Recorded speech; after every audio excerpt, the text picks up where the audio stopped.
Hi friends, ನಮಸ್ತೆ ಎಲ್ಲರಿಗೂ. ನಾನು ಚೈತ್ರ. ವೆಲ್ಕಮ್ ಟು ಚೈತ್ರ ಕುಕ್ಕಿಂಗಿಗೆ ಸ್ವಾಗತ. ನಾನಿವತ್ತು ಸಿಂಪಲ್ಲಾಗಿ ಒಂದು ತರಕಾರಿ ಪಲ್ಯನ ಮಾಡೋದು ಹೇಗೆ ಅನ್ನೋದನ್ನು ತೋರಿಸ್ಕೊಡ್ತಾ ಇದ್ದೀನಿ. ಈ ಪಲ್ಯನ ದೋಸೆ, ಚಪಾತಿ, ಪೂರಿ, ರೊಟ್ಟಿ ಜೊತೆಗೆ ಕಾಂಬಿನೇಷನ್ ಆಗಿ ತಿನ್ಬೋದು. ಹಾಗೆ ರೈಸ್ ಜೊತೆಗೂ ಸಹ ಇದು ತಿನ್ಬೋದು, ತುಂಬ ಚೆನ್ನಾಗಿರುತ್ತೆ. ಬನ್ನಿ ಫ್ರೆಂಡ್ಸ್, ಇವಾಗ ಹೇಗೆ ಮಾಡೋದು ಪಲ್ಯನ ಅಂತ ನೋಡೋಣ. ಮೊದಲಿಗೆ ಒಂದು ಮಿಕ್ಸಿ ಜಾರ್ನ ತೊಗೊಂಡು ಅದಕ್ಕೆ 1/4 ಕಪ್ನಷ್ಟು ನಾನು ಹಸಿಕಾಯಿನ ತೊಗೊಂಡಿದ್ದೀನಿ. ಹಾಗೆ ಒಂದು 7ರಿಂದ 8 ಹಸಿ ಮೆಣಸಿನ್ಕಾಯಿ, ಹಾಗೆ ಒಂದು 4ರಿಂದ 5 ಎಸಳು ಬೆಳ್ಳುಳ್ಳಿ, ಒಂದು ಸ್ವಲ್ಪ ಕೊತ್ತಂಬರಿ ಸೊಪ್ಪನ್ನ ಹಾಕ್ಕೊಂಡು ಇದನ್ನು ಗ್ರೈಂಡ್ ಮಾಡ್ಕೋಬೇಕಾಗತ್ತೆ. ಇವಾಗ ಒಂದು ಕುಕ್ಕರ್ನ ತೊಗೊಂಡು ಅದಕ್ಕೆ ಒಂದು ಸ್ವಲ್ಪ ಅಡುಗೆ ಎಣ್ಣೆನ ಹಾಕ್ಕೊಳ್ಳೋಣ. ನೋಡಿ, ಎಣ್ಣೆ ಬಿಸಿ ಆದಮೇಲೆ ಇದಕ್ಕೆ ಸ್ವಲ್ಪ ಸಾಸಿವೆ ಹಾಕ್ಕೊಂಡು, ಸಾಸಿವೆ ಎಲ್ಲ ಸಿಡ್ದಾದ್ಮೇಲೆ ಒಂದು ಮೀಡಿಯಮ್ ಸೈಜ್ದು ಈರುಳ್ಳಿನ ಚಿಕ್ಕ ಚಿಕ್ಕದಾಗಿ ಕಟ್ ಮಾಡಿ ಇಟ್ಕೊಂಡಿದ್ದೆ, ಅದನ್ನು ಇವಾಗ ಸೇರಿಸ್ಕೊಳ್ಳೋಣ. ನೋಡಿ, ಇವಾಗ ಎಣ್ಣೆ ಜೊತೆಗೆ ಈರುಳ್ಳಿನೂ ಸಹ ನೀಟಾಗಿ ಫ್ರೈ ಮಾಡ್ಕೋಬೇಕಾಗತ್ತೆ.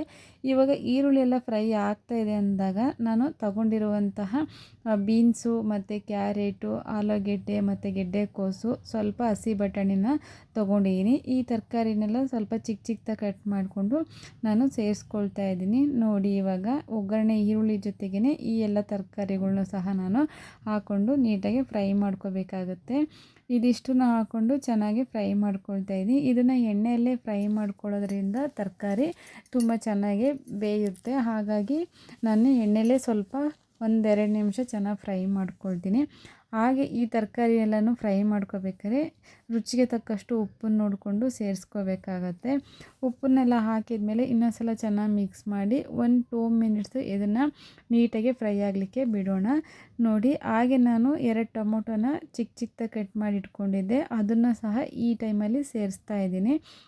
ಟೊಮೊಟೊನ ಹಾಕಿದ ಮೇಲೆ ಇನ್ನೊಂದು ಸಲ ಚೆನ್ನಾಗಿ ಮಿಕ್ಸ್ ಮಾಡಿಕೊಂಡು 1-2 ಮಿನಿಟ್ಸ್ ಇದನ್ನು ಫ್ರೈ ಆಗಲಿಕ್ಕೆ ಬಿಡೋಣ. ನೋಡಿ, ಇವಾಗ ಫ್ರೈ ಆಗಿದೆ. ಆಲ್ಮೋಸ್ಟು ವೆಜಿಟೇಬಲ್ಸ್ ಎಲ್ಲ ಒಂದು 50% ಚೆನ್ನಾಗಿ ಫ್ರೈ ಆಗಿದೆ. ನೋಡ್ತಾ ಇರ್ಬೋದು ನೀವೇ, ಕಲರೆಲ್ಲ ಚೇಂಜ್ ಆಗಿದೆ. ಇವಾಗ ನಾನು ಇದಕ್ಕೆ ಗ್ರೈಂಡ್ ಮಾಡಿ ಇಟ್ಕೊಂಡಿರುವಂತಹ ಮಸಾಲೆನ ಸೇರಿಸ್ಕೊಳ್ತಾ ಇದ್ದೀನಿ. ಮಸಾಲೆನ ಹಾಕ್ಕೊಂಡು ಚೆನ್ನಾಗಿ ತರಕಾರಿ ಜೊತೆಗೆ ಮಿಕ್ಸ್ ಮಾಡ್ಕೊಳ್ಳೋಣ. ಇದನ್ನು ಮಿಕ್ಸ್ ಮಾಡ್ಕೊಂಡಾದಮೇಲೆ ಅದು ಮಸಾಲೆದೆಲ್ಲ ಹಸಿ ಸ್ಮೆಲ್ ಹೋಗೋವರೆಗೂ ಇದನ್ನು ಸ್ವಲ್ಪ ಫ್ರೈ ಮಾಡ್ಕೋಬೇಕಾಗತ್ತೆ. ಇದು ಫ್ರೈ ಆದಮೇಲೆ ನಮಗೆ ಅಗತ್ಯ ಇರುವಷ್ಟು ನೀರನ್ನು ಹಾಕ್ಕೊಳ್ಳೋಣ.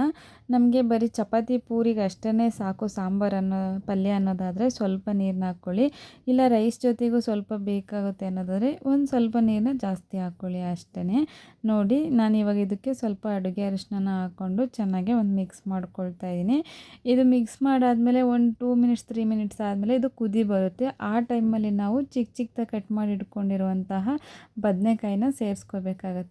ಬದನೆಕಾಯಿ ಬೇಗನೆ ಬೇಯೋದ್ರಿಂದ ಅದನ್ನು ಲಾಸ್ಟಲ್ಲಿ ಹಾಕ್ಕೊಂಡ್ರೆ ತುಂಬ ಚೆನ್ನಾಗಿರುತ್ತೆ. ಹಾಗೆ ಯಾವುದೇ ಒಂದು ಸಾಂಬಾರಿಗೆ ಆಗಲಿ ಪಲ್ಯಗೆ ಆಗಲಿ ಬದನೆಕಾಯಿನ ಹಾಕ್ಕೊಳ್ಳೋದ್ರಿಂದ ಟೇಸ್ಟು ಇನ್ನೂ ಚೆನ್ನಾಗಿರುತ್ತೆ. ಹಾಗಾಗಿ ಬದನೆಕಾಯಿನ ಹಾಕ್ಕೊಳ್ಳೋದು ತುಂಬಾ ಇಷ್ಟ.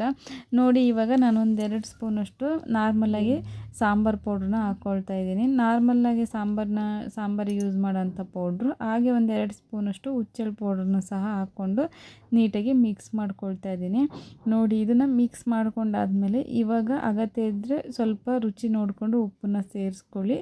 ಇವಾಗ ನಾನು ಇದನ್ನು ಲಿಡ್ನ ಕ್ಲೋಸ್ ಮಾಡ್ತಾ ಇದ್ದೀನಿ ಕುಕ್ಕರ್ದು. 1 ವಿಷಲ್ ಕೂಗಿಸಿದ್ರೆ ಸಾಕು, ಪಲ್ಯ ತುಂಬಾ ಚೆನ್ನಾಗಿ ನೀಟಾಗಿ ರೆಡಿಯಾಗಿರುತ್ತೆ. ನೋಡ್ತಾ ಇರ್ಬೋದು ತರಕಾರಿ ಎಲ್ಲ ಎಷ್ಟು ನೀಟಾಗಿ ಬೆಂದಿದೆ. ಬದನೆಕಾಯಿ ಕೂಡ ಅಷ್ಟೇ ಜಾಸ್ತಿ ಏನೆಲ್ಲ ಅನ್ನೋದು ನೀಟಾಗಿ ಚೆನ್ನಾಗಿ ಬೆಂದಿರುತ್ತೆ. ಇವಾಗ ನಾನು ಇದಕ್ಕೆ ದೋಸೆ ಇಲ್ಲ ಚಪಾತಿ, ಪೂರಿ, ರೊಟ್ಟಿ ಎಲ್ಲದರ ಜೊತೆಗೂ ಇದನ್ನು ಕಾಂಬಿನೇಷನ್ ಮಾಡಿಕೊಂಡು ತಿನ್ಬೋದು. ಹಾಗೆ ನೋಡಿ, ಈ ಥರ ಸ್ವಲ್ಪ ತೆಳುವಾಗಿ ಮಾಡಿಕೊಂಡ್ರೆ ಇದನ್ನು ರೈಸ್ ಜೊತೆಗೂ ಸಹ ನಾವು ಈ ಪಲ್ಯನ ಸೇರಿಸ್ಕೊಂಡು ತಿನ್ಬೋದು. ಹಾಗೆ ನಿಮಗೆ ಈ ವೆಜಿಟೇಬಲ್ ಪಲ್ಯ ನಿಮಗೆ ಇಷ್ಟ ಆಗಿದ್ದಲ್ಲಿ ಚೈತ್ರ ಕುಕ್ಕಿಂಗ್ ಯೂಟ್ಯೂಬ್ ಚಾನಲ್ನ ಸಬ್ಸ್ಕ್ರೈಬ್ ಮಾಡಿ. ಹಾಗೆ ಕೆಳಗಿರುವ ಬೆಲ್ಲೈಕನ್ನು ಕೂಡ ಪ್ರೆಸ್ ಮಾಡೋದನ್ನ ಮರಿಬೇಡಿ. ನೋಡ್ತಾ ಇದ್ರೇ ಪಲ್ಯ ಚಪಾತಿನ ತಿನ್ನಬೇಕು ಅನ್ನಿಸ್ತಾ ಇರುತ್ತೆ. ಈ ಪಲ್ಯ ಜೊತೆಗೆ ಸ್ವಲ್ಪ ತುಪ್ಪ ಇಲ್ಲ ಅಂದರೆ ಸ್ವಲ್ಪ ಮೊಸರನ್ನ ಹಾಕ್ಕೊಂಡು ಟೇಸ್ಟ್ ಮಾಡಿದರೆ ತುಂಬಾ ರುಚಿಯಾಗಿರುತ್ತೆ. 3 ಚಪಾತಿ ತಿನ್ನೋವಂಥವ್ರು 4ರಿಂದ 5 ಚಪಾತಿ ತಿನ್ಬೋದು. ಅಷ್ಟು ಟೇಸ್ಟಿಯಾಗಿರುತ್ತೆ ಈ ಚಪಾತಿ ಮತ್ತು ಇದಕ್ಕೆ ಮಾಡಿರುವಂತಹ ಪಲ್ಯ. ನೀವು ಒಂದು ಸಲ ಟ್ರೈ ಮಾಡಿ ನೋಡಿ.